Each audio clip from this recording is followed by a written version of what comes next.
Video देखने से पहले चैनल को सब्सक्राइब कर दीजिए दोस्तों, धन्यवाद। दरगाह दीदी अर्जुन और अहाना को बड़े घर लेकर आती हैं। घर में रोशनियां जगमगा रही हैं, दरवाजे पर शुभ थाल रखा है और परिवार के लोग उत्सुकता से नई दुल्हन के आगमन का इंतजार कर रहे हैं। जैसे ही दरवाजा खुलता है, पीसी मोनी तुरंत आगे बढ़ती है। उसकी आंखों में जिज्ञासा और शक एक साथ झलकते हैं। वह जोर से दरवाजा खोलती है और अहाना पर एक लंबी नजर डालती है, लेकिन घूंघट में छिपा चेहरा उसे और बेचैन कर देता है। रस्में शुरू होती हैं। थाली की छन छन, मंत्रों की आवाज, शगुन के फूल, पर पीसी मोनी की आंखें सिर्फ घूंघट पर टिकी रहती हैं।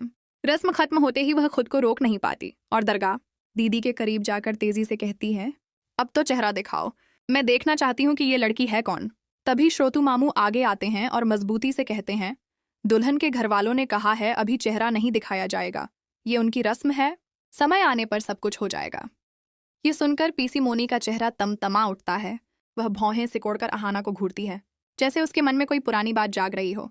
वह बुदबुदाती है, रस्म या कोई राज। इसके बाद वह कई बहाने बनाकर अहाना का करने की कोशिश में आगे बढ़ती है, लेकिन अहाना हर बार एक सधे हुए अंदाज में चेहरा मोड़ लेती है, जिससे पीसी मोनी और अधिक चिढ़ जाती है।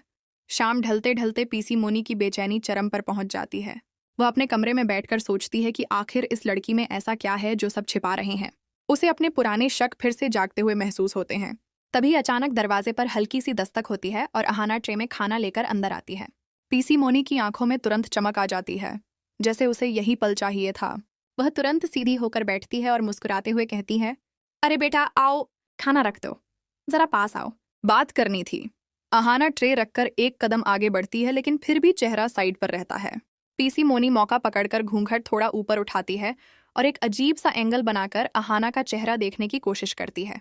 वह मीठी आवाज में कहती है, ये दिया मुझे पकड़ा दो, रोशनी कम है। जैसे ही अहाना दिया उठाती है, पीसी मोनी अचानक झुककर उसका चेहरा देखने की कोशिश करती है, लेकिन अहाना इतनी सहजता से पीछे हट जाती है कि पीसी मोनी को सिर्फ घूंघट का कोना ही दिखाई देता है। इस नाकामी पर वह और तिलमिला उठती है। वह दूसरा बहाना बनाती है, दुल्हन ये पायल थोड़ी टेढ़ी लग रही है, जरा नीचे झुको। लेकिन अहाना झुकते हुए भी चेहरा बिल्कुल विपरीत तरफ कर लेती है। पीसी मोनी की सारी चालें धरी की धरी रह जाती हैं और उसका क्रोध अब आहट की तरह कमरे में महसूस होने लगता है। अहाना बिना कुछ कहे अदब से सलाम करती है और बाहर चली जाती है। उसके कदमों की आहट धीरे धीरे दूर होती जाती है। जैसे ही दरवाजा बंद होता है, पीसी मोनी की आंखों में गुस्सा, हार, शक और जलन सब एक साथ उभर आते हैं।